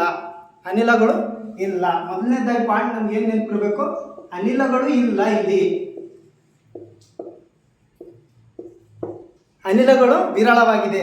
ಹಾಗಾಗಿ ಸೂರ್ಯನಿಂದ ಬರ್ತಕ್ಕಂಥ ಕಿರಣಗಳು ಇಲ್ಲಿ ಅನಿಲಗಳಿಲ್ಲ ಅಂತೇಳಿ ಏನಾಗ್ತವೆ ಅಂದರೆ ಸೂರ್ಯನಿಂದ ಬರ್ತ ಕಿರಣಗಳನ್ನು ಹೀರಿಕೊಂಡು ಈ ಮಧ್ಯಂತರ ಮಂಡಲದಲ್ಲಿ ಏನಿಲ್ಲ, ಅನಿಲಗಳಿಲ್ಲ. ಹಾಗಾಗಿ ಈ ಮೆಸೋಸ್ಪಿಯರ್ ಇದೆಯಲ್ಲ, ಮೆಸೋಸ್ಪಿಯರ್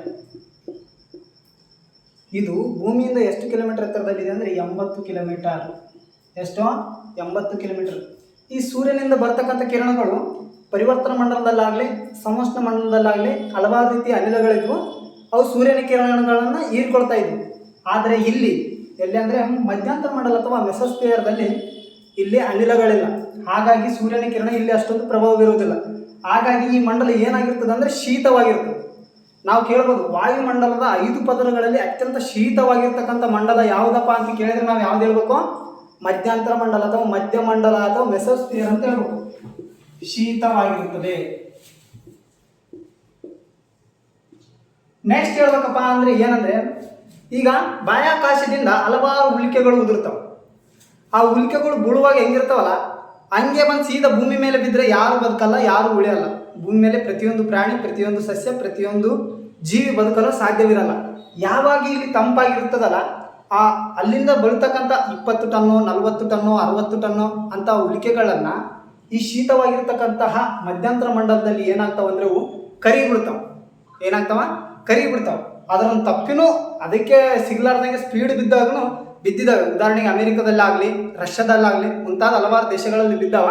ಅವು ಉದಾಹರಣೆ ಸಮೇತ ನೋಡ್ಬೋದು. ಈ ಮಧ್ಯಂತರ ಮಂಡಲ ಶೀತವಾಗಿರುವುದರಿಂದ ಉಲ್ಕೆಗಳು ಏನಾಗ್ತವೆ? ಇಲ್ಲಿ ಕರಗುತ್ತವೆ. ಗೊತ್ತಾಯ್ತಾ ಸ್ನೇಹಿತರೆ?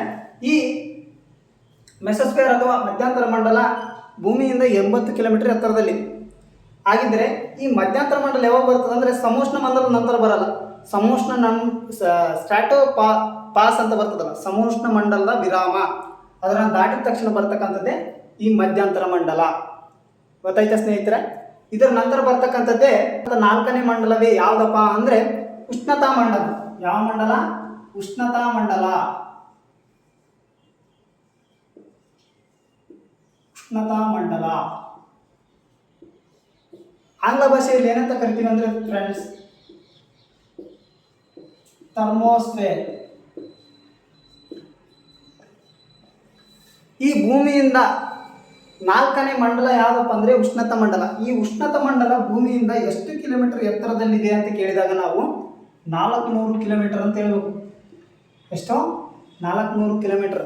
ಫಸ್ಟು 12 ಕಿಲೋಮೀಟರ್, ಫಸ್ಟು 18 ಕಿಲೋಮೀಟರ್, ನಂತರ 50 ಕಿಲೋಮೀಟರ್, ನಂತರ 80 ಕಿಲೋಮೀಟರ್, ನಂತರ 400 ಕಿಲೋಮೀಟರ್.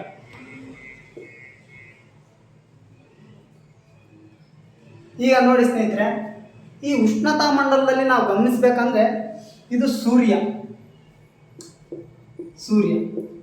ಈ ಸೂರ್ಯನಿಂದ ಕಿರಣಗಳು ಬರ್ತಾವೆ. ಈ ಮಂಡಲ ಏನಾಗಿರುತ್ತೆ ಅಂದರೆ ಸ್ವಲ್ಪ ಬಿಸಿಯಾಗಿರುತ್ತೆ. ಬಿಸಿಯಾಗಿ ಇಲ್ಲಿರ್ತಕ್ಕಂಥ ಶಾಖಕ್ಕೆ ಸೂರ್ಯನಿಂದ ಬರ್ತಕ್ಕಂಥ ಕಿರಣಗಳು ಅಯಾನುಗಳಾಗಿ ಪರಿವರ್ತನೆ ಆಗ್ತವೆ ಸ್ನೇಹಿತರೆ. ಏನಾಗ್ತವೆ? ಅಯಾನುಗಳಾಗಿ ಪರಿವರ್ತನೆ ಆಗೋದ್ರಿಂದ ಈ ಉಷ್ಣತಾ ಮಂಡಲವನ್ನು ನಾವೇನಂತ ಕರಿತೀವಿಪ್ಪ ಅಂದರೆ ಅಯಾನು ಮಂಡಲ ಅಂತಲೂ ಕರಿತೀವಿ, ಉಷ್ಣತಾ ಮಂಡಲ ಅಂತಲೂ ಕರಿತೀವಿ, ಥರ್ಮೋಸ್ಫಿಯರ್ ಅಂತಲೂ ಕರಿತೀವಿ, ಮತ್ತು ಅಯನೋಸ್ಫಿಯರ್ ಅಂತಲೂ ಕರಿತೀವಿ. ಸ್ನೇಹಿತರೆ ಕೇಳ್ಬೋದು, ನಮ್ಮ ಪ್ರಶ್ನೆ ಪತ್ರಿಕೆಯಲ್ಲಿ ಉಷ್ಣತಾ ಮಂಡಲ ಇಲ್ಲ, ಅಯನೋ ಮಂಡಲ ಅಂತಿತ್ತಂದರೆ ನಾವು ಯಾವ್ದು ಹಾಕಬೇಕು? ಅಯನ ಮಂಡಲ ಅಂತಲೇ ಹಾಕ್ಬೋದು.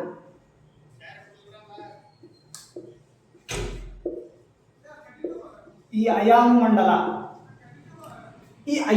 ಯಾಕೆ ಸೃಷ್ಟಿ ಆಯ್ತು ಅಂದರೆ ಸೂರ್ಯನಿಂದ ಬರ್ತಕ್ಕಂಥ ಕಿರಣಗಳು ಇಲ್ಲಿ ಭಾಳ ಶಾಖ ಹೆಚ್ಚಾಗಿ ಹೋಗ್ತಾ ಏನಾಗ್ತದೆ? ಗಾಳಿ ಕಡಿಮೆ ಆಗ್ತದೆ, ಒತ್ತಡ ಕಡಿಮೆ ಆಗ್ತದ, ಶಾಖನೂ ಕಡಿಮೆ ಆಗ್ತಾ ಇರ್ತದೆ. ಅಲ್ಪ ಮಟ್ಟದ ಶಾಖ ಏನು ಮಾಡ್ತದೆ ಅಂದರೆ ಸೂರ್ಯನಿಂದ ಬರ್ತಕ್ಕಂಥ ಕಿರಣಗಳನ್ನು ಅಯಾನುಗಳನ್ನಾಗಿ ಪರಿವರ್ತನೆ ಮಾಡ್ತದೆ. ಉದಾಹರಣೆಗೆ ಈಗ ಉಷ್ಣತಾ ಮಂಡಲ ಇದರ ಮಧ್ಯದಲ್ಲಿ ಬರ್ತಕ್ಕಂಥದ್ದೇ ಅಯಾನು ಮಂಡಲ. ಉಷ್ಣತಾ ಮಂಡಲಕ್ಕೆ ಇನ್ನೊಂದು ಹೆಸರೇ ಅಯಾನು ಮಂಡಲ ಅಲ್ಲ, ಉಷ್ಣತಾ ಮಂಡಲ ಇನ್ನೂ ಮುಂದಾದನಕ್ಕೆ ಬರ್ತಕ್ಕಂಥದ್ದೇ ಅಯಾನು ಮಂಡಲ. ಈ ಅಯಾನು ಮಂಡಲದಲ್ಲಿ ಹಲವಾರು ಅಂಶಗಳು ಗೋಚರಿಸ್ತವೆ ನಮಗೆ. ನೋಡ್ಬೇಕಂದ್ರೆ ಈ ಅಯಾನು ಮಂಡಲದಲ್ಲಿ ಇದು ನಾವು ಭೂಮಿ, ಇದು ನಾರ್ತ್ ಪೋಲು, ಇದು ಸೌತ್ ಪೋಲ್. ಈ ಭೂಮಿಯಿಂದ ಸಂಭಾಷಕ ವೃತ್ತ ನಾವು ಇಲ್ಲಿಂದ ನೋಡಿದಾಗ ನಮ್ಗೆ ಅಷ್ಟೊಂದೇನು ಗಮನಿಸಲ್ಲ, ಗೋಚರಿಸಲ್ಲ. ಇಲ್ಲಿ ಅರೋರಗಳು ಕಾಣ್ತವೆ. ಏನಂದರೆ ಅರೋರಗಳು. ಯಾವ ರೀತಿಯ ಅರೋರಗಳು? ಉತ್ತರದಿಂದ ನೋಡಿದರೆ ಕಾಣುವಂಥ ಅರೋರಗಳನ್ನು ಏನಂತ ಕರಿತೀವಿ ಅಂದ್ರೆ ಅರೋರಾ ಬೋರಾಲಿಸ್ ಅಂತ ಕರಿತೀವಿ. ಏನಂತ ಕರಿತೀವಿ ಸ್ನೇಹಿತರೆ? ಅರೋರಾ ಬೋರಾಲಿಸ್.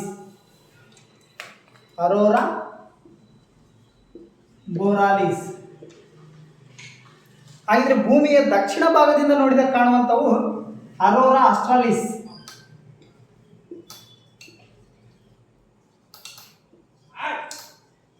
ನೀವು ನೋಡಿದ್ರೆ ಇಲ್ಲ ಸ್ನೇಹಿತರೆ? ನಾ ಸ್ವಲ್ಪ ತೋರಿಸ್ತೀನಿ ನೋಡಿ.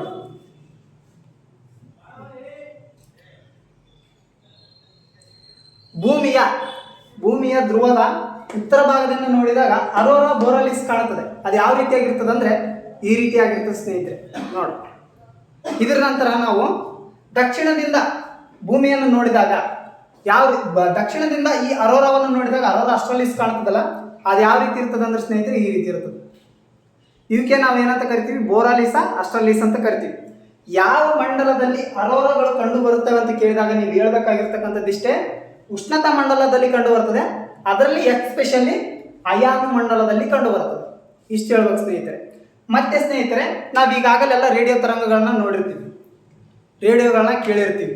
ಯಾವ ರೀತಿ ಅಂದರೆ ನಾವು ಇಲ್ಲಿಂದ ರೇಡಿಯೋ ಯಾವುದೇ ಒಂದು ಪ್ರಸಾರ ಮಾಡಬೇಕಾದ್ರೆ ಈ ಮಂಡಲದಲ್ಲಿ ಉಷ್ಣತಾ ಮಂಡಲಕ್ಕೆ ಹೋಗಿ ಮತ್ತೆ ಈ ಕಡೆ ಬರ್ತದೆ. ಉದಾಹರಣೆಗೆ ನೀವು ಯೂಸ್ ಮಾಡ್ತಿರ್ತಕ್ಕಂಥ ಮೊಬೈಲ್ ಫೋನಲ್ಲಿ ನೋಡ್ಬೋದು, DE, F1, F2, F3 ಈ ರೀತಿಯಾಗಿರ್ತಾವೆ.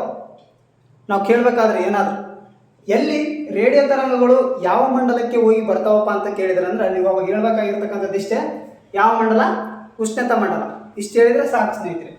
ಇದರ ನಂತರ ಈ ಉಷ್ಣತಾ ಮಂಡಲದಲ್ಲಿ ನೋಡಬೇಕಾಗಿರೋ ಮೇನ್ ವಿಚಾರ ಏನಪ್ಪಾ ಅಂದರೆ ನಾವು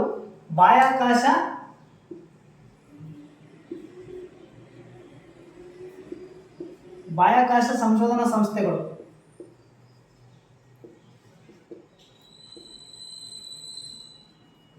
ಯಾಕಪ್ಪ ಅಂದರೆ ಉದಾಹರಣೆ ನಾವು ಬಸ್ಸಿಗೆ ಹೋದ್ಮೇಲೆ ಒಂದು ಬಸ್ ಸ್ಟೇಷನ್ ಅಂತ ಇರ್ತದೆ, ರೈಲಿಗೆ ಹೋದ್ಮೇಲೆ ಒಂದು ರೈಲ್ವೆ ಸ್ಟೇಷನ್ ಅಂತ ಇರ್ತದೆ, ಫ್ಲೈಟ್ಗೆ ಹೋದ್ಮೇಲೆ ಒಂದು ಫ್ಲೈಟ್ ಸ್ಟೇಷನ್ ಅಂತ ಇರ್ತದೆ. ಅದೇ ರೀತಿ ಸಂಶೋಧನಾಕಾರರು ಬಾಹ್ಯಾಕಾಶಯಾನಿಗಳು ಬಾಹ್ಯಾಕಾಶಕ್ಕೆ ಯಾವುದೇ ರೀತಿಯ ಸಂಶೋಧನೆ ನೋಡಬೇಕಾದ್ರೆ ಇಲ್ಲಿ ಒಂದು ಸಂಶೋಧನಾ ಸಂಸ್ಥೆಗಳನ್ನು ಅಂತ ಮಾಡಿರ್ತಾರೆ. ಉದಾಹರಣೆಗೆ ನಾವು 1998ರಲ್ಲಿ 5 ರಾಷ್ಟ್ರಗಳು ಒಕ್ಕೂಟಿ ಒಂದು ಸಂಸ್ಥೆಯನ್ನು ಸ್ಥಾಪಿಸಿದವು. ಯಾವುದಪ್ಪ ಅಂದರೆ ಬಾಹ್ಯಾಕಾಶ ಸಂಶೋಧನಾ ಸಂಸ್ಥೆ. ಆ ಬಾಹ್ಯಾಕಾಶ ಸಂಶೋಧನಾ ಸಂಸ್ಥೆ ಎಲ್ಲಿ ಸ್ಥಾಪಿಸಿದವಪ್ಪ ಅಂದರೆ ಈ ಉಷ್ಣತಾ ಮಂಡಲದಲ್ಲಿ. ಆ 5 ರಾಷ್ಟ್ರಗಳು ಯಾವಪ್ಪ ಅಂದರೆ ಮೊದಲನೇದಾಗಿ America, NASA, next Russia, RKA Russia cosmos agency, next Canada CNA, next Japan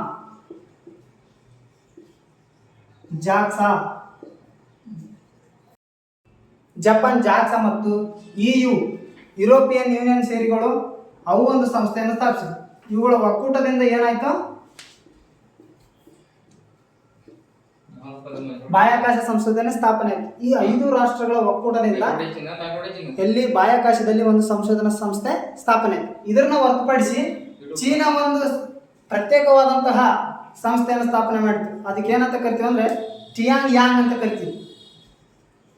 ಏನಂತ? ಟಿಯಾಂಗ್ ಯಾಂಗ್. ಬಾಹ್ಯಾಕಾಶದಲ್ಲಿ ನಾವು ನೋಡಬೇಕಾದ್ರೆ ಈಗ ನಮ್ಮ ಇಸ್ರೋನು ತನ್ನದೇ ಆದಂಥ ಪ್ರಮುಖ ಪಾತ್ರವನ್ನು ವಹಿಸ್ತಾ ಇದೆ. ಮುಂದೊಂದು ದಿನ ಬಾಹ್ಯಾಕಾಶದಲ್ಲಿ ತನ್ನ ಒಂದು ಸಂಶೋಧನಾ ಸಂಸ್ಥೆಯನ್ನು ಸ್ಥಾಪಿಸಲು ಹಲವಾರು ರೀತಿಯ ಪ್ರಯತ್ನ ಪಡ್ತಾ ಇದೆ. ನಾವೀಗ ಬಾಹ್ಯಾಕಾಶ ಸಂಶೋಧನಾ ಸಂಸ್ಥೆ ಈಗ ವಾಯುಗಳದ್ದು ಯಾವ ಮಂಡಲದಲ್ಲಿ ಕಂಡು ಬರ್ತದೆ ಅಂದ್ರೆ ನಾವು ಉಷ್ಣತಾ ಮಂಡಲ ಅಂತ ಹೇಳ್ಬೇಕು ಸ್ನೇಹಿತರೆ. ಈಗ 5ನೇ ಮಂಡಲ ಯಾವಪ್ಪ ಅಂದರೆ ವಾಯುಮಂಡಲ. ಯಾವ ಮಂಡಲ ಸ್ನೇಹಿತರೆ? ವಾಯುಮಂಡಲ, ಎಕ್ಸೋಸ್ಫಿಯರ್. ಈ ವಾಯುಮಂಡಲದ ಬಗ್ಗೆ ತಿಳಿದುಕೊಳ್ಬೇಕಂದ್ರೆ ನಾವು ಫಸ್ಟ್ ತಿಳ್ಕೋಬೇಕು, ಭೂಮಿಯಿಂದ ಬರ್ತಕ್ಕಂಥ 5ನೇ ಮಂಡಲ ಯಾವುದಪ್ಪ? ವಾಯುಮಂಡಲ. ಹಾಗಿದ್ರೆ ಆ ಕಡೆಯಿಂದ ಬರಬೇಕಾದ್ರೆ ವಾಯುಮಂಡಲ ಮೊದಲನೇ ಮಂಡಲ ಆಗ್ತದೆ, ಮೇಲಿಂದ ಬರಬೇಕಾದ್ರೆ. ಈ ಭೂಮಿಯಿಂದ ಬರ್ತಕ್ಕಂಥ 5ನೇ ಮಂಡಲ ಯಾವುದಪ್ಪ ಅಂದರೆ ವಾಯುಮಂಡಲ. ಈ ವಾಯುಮಂಡಲ ಭೂಮಿಯಿಂದ 400 ಕಿಲೋಮೀಟರ್ ಮೇಲೆ ಇರತಕ್ಕಂಥ ಪ್ರದೇಶಕ್ಕೆ ನಾವೇನಂತ ಕರಿತೀವಿ? ವಾಯುಮಂಡಲ. ಎಷ್ಟರ ತನಕ ಐತಿ ಪರ್ಫೆಕ್ಟಾಗಿ ಗೊತ್ತಿಲ್ಲ. ಭೂಮಿಯ 400 ಕಿಲೋಮೀಟರ್ ನಂತರ, ಈಗ ಉದಾಹರಣೆಗೆ ನಾವು ಹೇಳಿದ್ವಿ ಉಷ್ಣತಾ ಮಂಡಲ 400 ಕಿಲೋಮೀಟರ್ ಅಷ್ಟಿದೆ ಅಂತ ಹೇಳಿದ್ವಿ. ಅದಾದ ನಂತರ ಬರ್ತಕ್ಕಂಥ ವಾಯುಮಂಡಲ 400 ಕಿಲೋಮೀಟರ್ ಮೇಲ್ಪಟ್ಟಿದೆ. ಎಷ್ಟಿದೆ ಅಂತ ಗೊತ್ತಿಲ್ಲ. ಹಾಗೆ ಈ ವಾತಾವರಣದ ಯಾವುದೇ ಘಟನೆಗಳಾಗಲಿ, ವಾಸ್ತವಗಳಾಗಲಿ, ವಿಶಿಷ್ಟತೆ ಆಗಲಿ ಯಾವುದೇ ಘಟನೆಗಳಲ್ಲಿ ನಡೆದ ಕಾರಣಾಗಿ ಇದು ವಾಯುಮಂಡಲ. ಯಾಕಂದರೆ ವಾಯುಮಂಡಲವನ್ನು ದಾಟಿರ್ತಕ್ಕಂಥ ಈ ಮಂಡಲಕ್ಕೆ ನಾವೇನಂತ ಕರಿತೀವಿ? ವಾಯುಮಂಡಲ ಅಂತ ಕರಿತೀವಿ. ಉದಾಹರಣೆ ನೋಡ್ರಿ,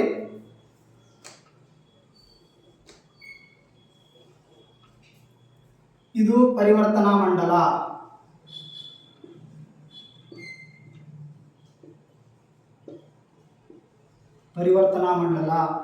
ಸಮೋಷ್ಣ ಮಂಡಲ,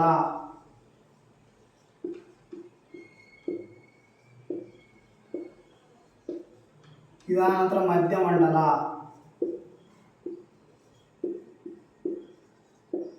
ಇದಾದ ನಂತರ ಉಷ್ಣತಾ ಮಂಡಲ,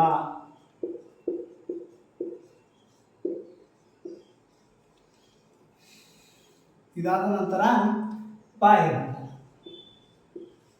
ಈಗಾಗಲೇ ನೋಡ್ರಿ ಸ್ನೇಹಿತರೆ, ಪರಿವರ್ತನಾ ಮಂಡಲದಲ್ಲಾಗಲಿ, ಸಮೋಷ್ಣ ಮಂಡಲದಲ್ಲಾಗಲಿ, ಮಧ್ಯಂತರ ಮಂಡಲದಲ್ಲಾಗಲಿ ಏನಿತ್ತಪ್ಪ ಅಂದರೆ ಅನಿಲಗಳಿದ್ದು. ನಾವಾಗಲೇ ನೋಡಿದ್ವಿ ಏನಿದ್ವು? ಅನಿಲಗಳಿದ್ದು. ಇಲ್ಲಿರ್ತಕ್ಕಂಥ ಅನಿಲಗಳಿವೆಯಲ್ಲ, ಈ ಅನಿಲದ ರಾಶಿಯನ್ನು ಕೂಡಿಸಿ ಇದಕ್ಕೆ ನಾವು ಒಂದು ಹೆಸರಿಟ್ಟಿದ್ವಿ, ಹೋಮೋಜೀನಿಯಸ್, ಸಮರೂಪ ಅಂತ ಹೆಸರಿಟ್ಟಿದ್ವಿ. ಸಮರೂಪ ಯಾಕಂದರೆ 3 ಒಂದೇ ರೀತಿಯ ಲಕ್ಷಣಗಳನ್ನು ಹೊಂದಿದ್ದಕ್ಕೆ ಇದಕ್ಕೆ ಹೋಮೋಜೀನಿಯಸ್ ಅಂತ ಹೆಸರಿಟ್ಟಿದ್ವಿ. ಹಾಗಿದ್ರೆ ಈ 3 ಒಂದಾದರೆ ಈ ಉಷ್ಣತಾ ಮಂಡಲ ಮತ್ತು ಬಾಹ್ಯಮಂಡಲ ಯಾಕಂದರೆ ಇಲ್ಲಿ ಹಗುರವಾದ ಅನಿಲಗಳು ಕಂಡು ಬರ್ತಾವೆ. ಯಾಕಂದರೆ ಉದಾಹರಣೆ ನೀವು ಹೀಲಿಯಂ ಕೇಳಿದ್ದೀರಾ, ಹೈಡ್ರೋಜನ್ ಕೇಳಿದಿರ, ಇವೆಲ್ಲ ಏನು ವಾತಾವರಣದಲ್ಲಿ ಸಿಗ್ತಕ್ಕಂಥ ಹಗುರವಾದ ಅನಿಲಗಳು. ಈ ಹಗುರವಾದ ಅನಿಲಗಳು ಕಂಡು ಬರುವುದೆಲ್ಲಿ ಉಷ್ಣತಾ ಮಂಡಲ, ಬಾಹ್ಯಮಂಡಲದಲ್ಲಿ. ಹಾಗಾಗಿ ಇದಕ್ಕೂ ಇನ್ನೊಂದು ಏನಂತ ಕರಿತೀವಿ ಅಂದರೆ ಅಸಮರೂಪ ಅಂತ ಕರಿತೀವಿ. ಎಟ್ರೋ ಹೋಮೋಜಿನಿಯಸ್ ಅಂತ ಕರಿತೀವಿ ಇದಕ್ಕೆ.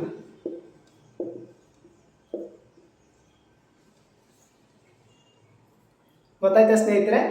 ನಾವು ಮಂಡಲಗಳನ್ನ ಓದಬೇಕಾದ್ರೆ, ವಾಯುಗುಣವನ್ನು ಓದಬೇಕಾದ್ರೆ 5 ಪದರಗಳನ್ನ ಮಾಡ್ತೀವಿ. ಅದರಲ್ಲಿ ನಾವು ಕೇಳ್ಬೋದು, ಯಾಕಂದರೆ ಮಧ್ಯಮಂಡಲ, ಸಮೋಷ್ಣ ಮಂಡಲ, ಪರಿವರ್ತನಾ ಮಂಡಲ, ಉಷ್ಣತಾ ಮಂಡಲ 4 ಆಪ್ಷನ್ ಕೊಟ್ಟು ಇದರಲ್ಲಿ ಹೋಮೋಜಿನಿಯಸ್ ಯಾವುದು ಅಂತ ಕೇಳಿಬಿಡ್ತಾರೆ. ಅವಾಗ ನಾವು ಯಾವುದಂತ ಹೇಳೋಕೆ ಗುರುತಿಸೋಕೆ ಸಾಧ್ಯ ಆಗಲ್ಲ ಸ್ನೇಹಿತರೆ. ಯಾಕಂದರೆ ಉಷ್ಣತಾ ಮಂಡಲ ಮತ್ತು ಬಾಯುಮಂಡಲದಲ್ಲಿ ನಾವು ಹಗುರವಾದ ಅನಿಲಗಳನ್ನ ಕಾಣ್ತೀವಿ. ಯಾವಂದರೆ ಅವಾಗ ಹೇಳಿದೆ ನಾನು, ಹೀಲಿಯಂ ಆಯಿತು, ಹೈಡ್ರೋಜನ್ ಆಯಿತು, ಅಂಥ ಅನಿಲಗಳನ್ನ ಕಾಣೋದ್ರಿಂದ ಇದು ಒಂದು ಅಸಮರೂಪ, ಇದೊಂದು ಎಟ್ರೋ ಹೋಮೋಜಿನಿಯಸ್ ಆಗಿದ್ರೆ ಇಲ್ಲಿರ್ತಕ್ಕಂಥ ಅನಿಲಗಳು ಗೊತ್ತಾಗಿದೆ. ಸಾರಜನಕ, ಆಮ್ಲಜನಕ, ಈ ರೀತಿ ಅನಿಲಗಳನ್ನು ನೋಡಿದ್ದೀವಿ ನಾವು. ಜಡ ಅನಿಲಗಳನ್ನು ಬಂದು ಇದನ್ನು ಒಂದು ಭಾಗವನ್ನು ಮಾಡಿ ಈ ಪದರುಗಳನ್ನ 2 ರೀತಿ ವಿಂಗಡಣೆ ಮಾಡ್ತೀವಿ. ಒಂದು ಎಟ್ರೋ ಹೋಮೋಜಿನಿಯಸ್ಸು, ಒಂದು ಹೋಮೋಜಿನಿಯಸ್. ಸ್ನೇಹಿತರೆ, ಎಲ್ಲರೂ ತಾವು ತಾಳ್ಮೆಯಿಂದ ಇಷ್ಟೊತ್ತು ಕ್ಲಾಸನ್ನು ಕೇಳೋದಕ್ಕೆ ಧನ್ಯವಾದಗಳು. ಈ BS ಜುಲ್ಪುಲ್ ಸ್ಟಡಿ ಸರ್ಕಲ್ಗೆ ನಿಮ್ಮ ಪ್ರೋತ್ಸಾಹ, ಬೆಂಬಲ ಹೀಗೆ ಇರಲಿ. ನಾವು ಸಾಧ್ಯವಾದಷ್ಟು ನಮ್ಮ ಪ್ರಯತ್ನವನ್ನು ಮುಂದುವರಿಸ್ತೀವಿ. ಧನ್ಯವಾದಗಳು.